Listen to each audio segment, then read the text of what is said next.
Que quedan en el aire y para tratar de esclarecerlas, ya conectamos con nuestra cronista Marina Malpeli, que está con un abogado especialista en Derecho Penal. Marina, te escuchamos. Noelia, Gabriel, muy buenas noches. Estoy con el abogado Eduardo Jerome. Sin lugar a dudas, y luego de escuchar todos estos testimonios, tenemos que remitirnos al Código Penal, a lo que dicen los artículos y también a todo el abanico que se abre luego de conocerse esta causa. Usted me decía, buenas noches, gracias por recibirnos en su casa, que hay un artículo que es bastante específico sobre este caso de abuso.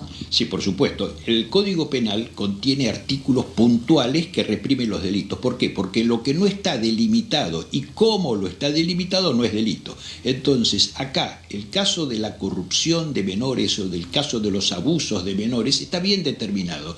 Y dice precisamente que cuando se tienen relaciones sexuales por cualquier vía con un menor de 16 años, esto es delictual. ¿Por qué? Porque se tiene que tener relación aprovechándose de esa falta de capacidad, de esa falta de conocimientos, esa falta de experiencia sexual, entonces se abusa. Más allá de esto, en principio ya resulta aberrante que con un chico de 16 años, una persona que lo duplica en edad, parecería realmente algo fuera de sí, ¿no es cierto? Naturalmente, pero cuando está el Código Penal reprimiendo este tipo de cosas, hay un delito. Y acá, como decían recién, es muy fácil determinar si a la fecha de la fiesta esta, determinando cuándo fue la fiesta, se va a poder determinar perfectamente bien si el chico Benvenuto tenía 14, tenía 16 años. Si tenía menos de 16 años, acá hay un delito. Ahora, el hecho de que se haya en la causa dictado un sobreseimiento por prescripción, que significa no analizamos el hecho, no decimos ni que fue delito ni que no lo fue, solo decimos que dado el tiempo transcurrido no lo analizamos y por eso lo archivamos. Pero esta situación indudablemente no va a poder invocarse de nuevo porque ya hay una resolución en la causa. Quizás pueda ser que se plantee de alguna forma, se plantee inclusive lo que es la verdad, y los juzgados a partir de los temas de lesa humanidad tienen incorporado también referirse a la verdad cuando la víctima quiere decir sométanme a la verdad o cuando el imputado lo quiere hacer. Eso podría también determinar situaciones que la víctima podría pedir que la causa entonces se reavive, al menos al solo efecto esto de que se determine la verdad. Pero realmente el hecho en sí resulta aberrante. Entonces es posible el juicio por la verdad, que era uno de los pedidos que hizo hoy públicamente Jay Mamón. Noelia, Gabriel, el doctor los está escuchando. Doctor, muy buenas noches. Sí, eso es posible. Sí. Buenas noches. Gracias por su tiempo. Antes de entrar en el detalle de los juicios por la verdad, que es claramente, bueno, una etapa que podría abrirse respecto a este tema. Una precisión.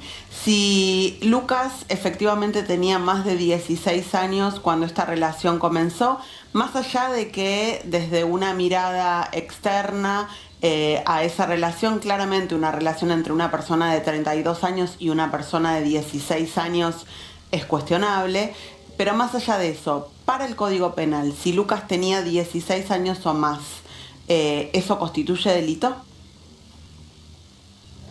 No, el acto individual con una persona mayor de 16 años no es delito. Sí lo sería si hubiera una explotación del menor. Allí basta que tenga menos de 18 años ya sería delictual, pero en este caso no se ha planteado eso, sino solamente las relaciones individuales entre ambos, ¿no es cierto? Entonces, doctor, el haber cumplido 16 años ya sería inimputable a esos efectos. Recién estaba revisando el Código Penal justamente para hablar con usted. Sí, ¿usted me escucha? Lo escucho perfecto. Perfecto. Para hablar con usted, revisaba el Código Penal en la parte de estos, lo referido a abusos sexuales, y hay un artículo, el 120, que dice que incluso si la persona, la víctima en este caso, tuviese entre 16 y 18 años, es decir, menor de 18 pero mayor de 16, puede constituir un delito si el mayor se aprovechó de su inmadurez sexual. ¿Cómo se evalúa eso? Bueno, la inmadurez sexual se refiere a que la persona muchas veces no tiene experiencias previas, etc. Ahora, cuando una persona las tiene, cuando ha tenido relaciones con anterioridad, etc., allí no podría hablarse de inmadurez sexual. Eso es solamente cuando se trate de personas que son de alguna forma seducidas, que son llevadas a un campo en el que no tenían experiencia anterior, y entonces aparece el aprovechamiento, que se agrava cuando, por ejemplo, se usa la convivencia, cuando se usa el tener una relación de prelación, por ejemplo, porque es el profesor o es el maestro respecto del alumno. O sea, eso también agravaría las circunstancias, pero en este caso no se daría esta circunstancia, sino solamente la diferencia de edad, creo. Doctor, recién estábamos ingresando en este tema, el tema de los juicios por la verdad, juicios que en la Argentina se empezaron a aplicar para delitos de lesa humanidad, mientras estaban vigentes todavía las leyes de obediencia debida y punto final, y que en algunos casos la justicia ha aplicado a víctimas de abuso sexual. ¿Cuál es el mecanismo por el que o Lucas o Jay Mamón pueden solicitar este juicio por la verdad, y de qué depende que efectivamente puedan encarar un proceso de este tipo? Bueno, esto depende de la decisión judicial, como pasa en todas las actuaciones que se sustancian ante la justicia. O sea, cualquiera de los dos podría pedir, ahí el juez debería interpretar si lo amerita la situación, si el tema daría para abrirlo en ese aspecto, etcétera, cuando por ahí no podría cambiarse el resultado por ser ya una cosa juzgada.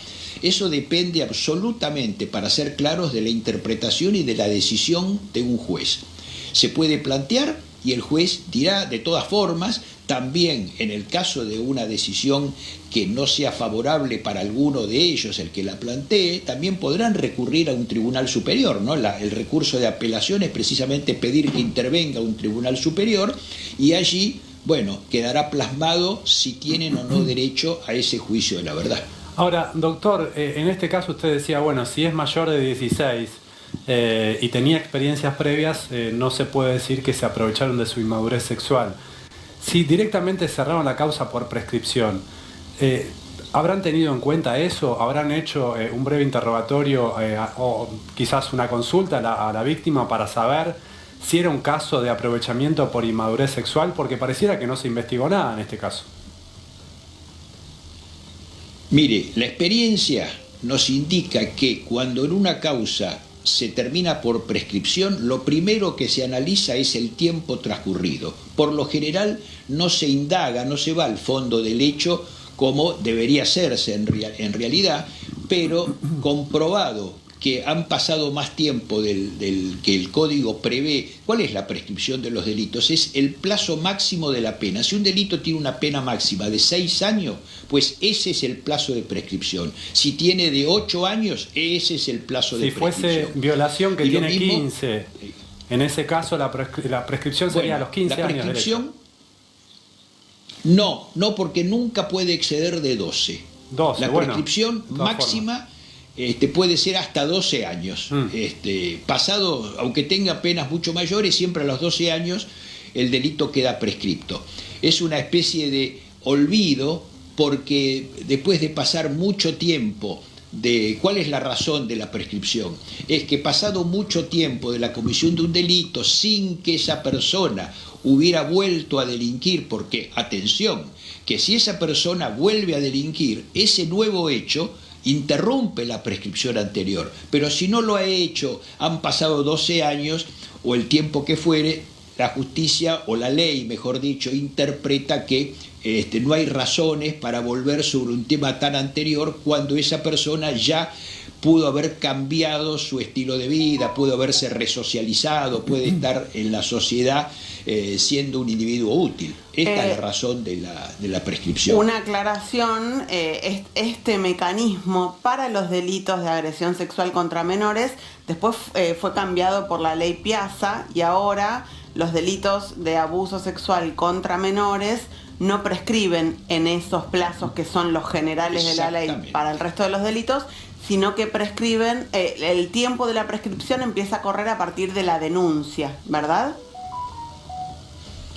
Exactamente, es así, pero para los hechos que ya fueron juzgados con anterioridad, existe lo que se llama cosa juzgada, porque la cosa juzgada, nos guste o no nos guste, hace a que haya una seguridad jurídica, porque si no, nunca habría seguridad jurídica, si no, siempre las decisiones de los jueces no serían definitivas para nadie. Entonces, cuando hay una sentencia o una resolución judicial que pone fin a la causa, solamente se puede revertir eso en los casos en que se determine que fue por pruebas falsas, que se determine que el juez fue falsamente llevado a esa resolución por una circunstancia que no es la real, o sea, pero si no, en circunstancias normales, la resolución debe cumplirse y debe considerarse ya cosa juzgada. Ahora, doctor, si aparecieran hechos nuevos, es decir, si Benvenuto, en este caso, denunciara cosas que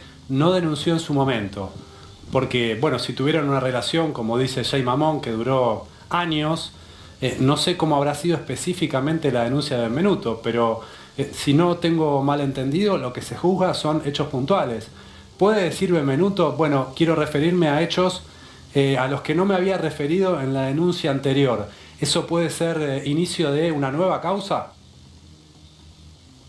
Y, por ejemplo, si Benvenuto denunciara que en un momento dado hubo una violación contrariando su voluntad, ese sería un hecho nuevo, porque ya no sería un hecho de corrupción, sino ya sería un hecho puntual de algún abuso sexual contra la voluntad, porque acá lo que estamos hablando, cuando hablamos de este abuso a menores de 16 años, es siempre con el consentimiento, obviamente, del menor, porque si no hubiera consentimiento, ya ese abuso sexual es delito aunque tenga la edad que tenga, aunque sea mayor, mucho más si es menor. O sea que si Benvenuto denunciara un hecho puntual diferente, y ese de hecho tendría que tener una investigación también diferente de la que se resolvió en primera instancia.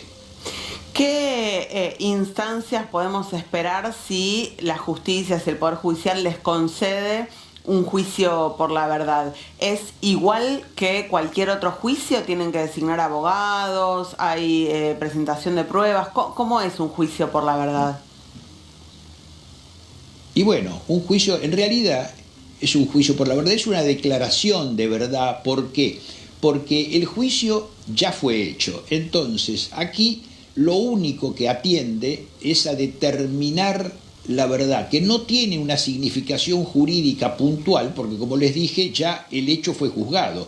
Pero quizás, si ese juicio por la verdad también fuera acompañado de una nueva denuncia por otro hecho puntual, etcétera, y se probara que el victimario, que el denunciado no dice la verdad y sí lo dice la víctima, bueno, eso sería un elemento importante para tener en cuenta, o viceversa también, ¿no es cierto? Claro, porque eso juega para ambos lados. Doctor, los juicios por la verdad, usted corríjame, no están reglados en la Argentina, no existen en el código. En todo caso, sería una iniciativa que en los hechos podría llevar adelante un juzgado.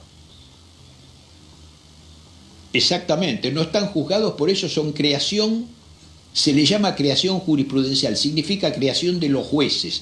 O sea, esto se ha planteado, se hizo sin que haya una ley que lo determine y se hizo manejado por los jueces en un aspecto. Por esa razón yo les decía que esto no depende de una ley, sino que depende de la interpretación de un juez que quiera o no acceder a este tipo de cosas. De todas maneras, no es fácil pretender llegar a un juicio por la verdad porque habiendo tal cantidad de pleitos en estos momentos, etcétera, sería abrir la puerta, por ejemplo, a muchos hechos, y a lo mejor le quitaría a los tribunales la capacidad de investigar hechos que realmente tienen que ser investigados, porque de allí depende la suerte de una víctima o la de un victimario, ¿no es cierto? Pero bueno, esto dependerá, y este es el caso puntual, de lo que decida el juez que interviene en la causa. Claro, nos enfrentamos a la posibilidad, digamos, hay más chances de que esta discusión termine simplemente planteada ante la opinión pública y con una decisión que será la de la opinión pública y que probablemente no tenga respuesta del Poder Judicial. Es una posibilidad, y realmente creo que, como usted lo ha dicho tan claramente, la opinión pública está jugando en todos los hechos ahora, más recientemente, como nos pasó en el caso de los rugbyers de Villa Gesell, como nos pasa en otros casos, el caso de las dos mujeres que realmente mataron a la tramitación de los procesos. Cada uno de nosotros, de alguna forma, pasamos a ser un juececito. ¿Por qué? Porque conocemos los antecedentes. Acá en este caso se van a conocer también los antecedentes que regulan la causa que tuvo Jay Mammon, y como otras así, y entonces todos tenemos derecho a tener un juicio de valor. Y muchas veces esa condena social quizás resulte más fuerte que una condena judicial, que muchas veces tampoco llega a ser de cumplimiento efectivo. Pero la condena social está resultando algo que influye muchísimo, y que todos nosotros de alguna forma o de otra la estamos haciendo en cuando conocemos este tipo de causas, que son las de trascendencia pública. Claro. Doctor, pese a que esta denuncia de Lucas Benvenuto no tiene hoy implicancias jurídicas o judiciales porque la causa está prescripta y cerrada, ¿cómo ya tuvo consecuencias concretas? Por ejemplo, que Jay Mammon perdió el trabajo. ¿Él podría hacer un reclamo para que se respete su lugar de trabajo porque penalmente no tiene ningún reproche en su contra? Le pido que sea breve, que tenemos ya que pasar a otro tema. Sé que la pregunta es compleja. Sí, bueno, esto es una posibilidad, soy más que breve, es una posibilidad, pero también entiendo que muchas veces esa condena social llega a partes laborales, etcétera. Si de todas formas se comprobara que él no tuvo nada que ver, y bueno, él podría pedir la restitución de su trabajo anterior. Gracias, porque doctor. Es su derecho, si realmente se pudiera comprobar. Muchísimas gracias. A ustedes. Vamos a conversar con nuestros compañeros de Tele 9 Central.